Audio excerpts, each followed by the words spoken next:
ndakamira nemwana panapa. Yes, Shantel. Ndiribo zvese. Ndiribo. Taura nini? Chii chawakabata ichi? My disc. All right. Those are my disc. The new album. Okay. My second album, Renonzi Golden Glory. Golden Glory. All right.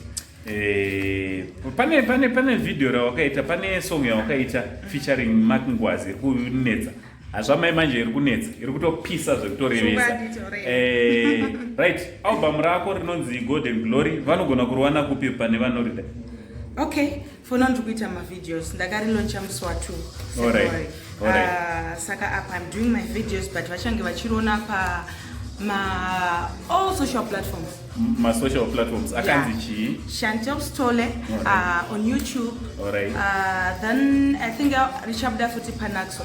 Nepa Babarare. All right. Then Pamakumbe Productions. All right. Yeah. So can also no subscriber kwese kokuka go and subscribe but tanga nekusubscribe pakanzi Shantel Sithole anditi toda kuti mwanasikana aite zvinorova pa social media apo ndikona wakabata chicha wakabata kwechichi. All right. Marona disc racho nazvo rakaita iro airi ndotoridawe airi thanks very much. So sekuru wapiwa ravo ndakutonoropafadzwa enyu ari kuno akawandisa nditi so vamwe vanogona kuda kufonera manager wako kuti vawanewo disc ravo. Vanomubata panhamba dzinoti vanomubata panhamba dzinoti 0776 266 756. Exactly. So zvamunoita for bookings, for my disc, for anything, batai panhamba idzodzo dziri apo ndo dzataisa futi pascreen idzo dzataisa pascreen. Thank you very much. Pane chiri kupisa chisongo ipapa. Alright, chinonzi ndakaita nababa Harare. Inonzi nganganga. Iyoyo kuseri ameni unozongondudza.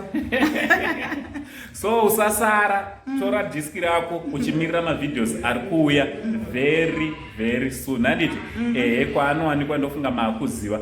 So ndikuona wakabata madisc oda kuita sei, oda kuita sei madisc? Madisc yaka. Oda kuno pane vanhu oda kupa my special people. I want to give them this. Mjolo. Handiti tinowaona vanhu. So oda kupa nani kundanani? DJ Sparks obvious. DJ Sparks. And the beautiful.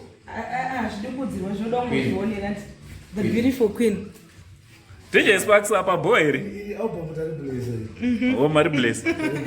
Ko trumbonzwa ka DJ Sparks kuti wana baby wauri kumanyana zvizvi kuiti. Can you confirm?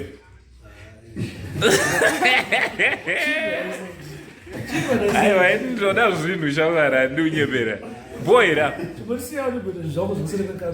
Ore sorry sorry. Iri boy tazvamuri kuita. All right. Thank you. Love you.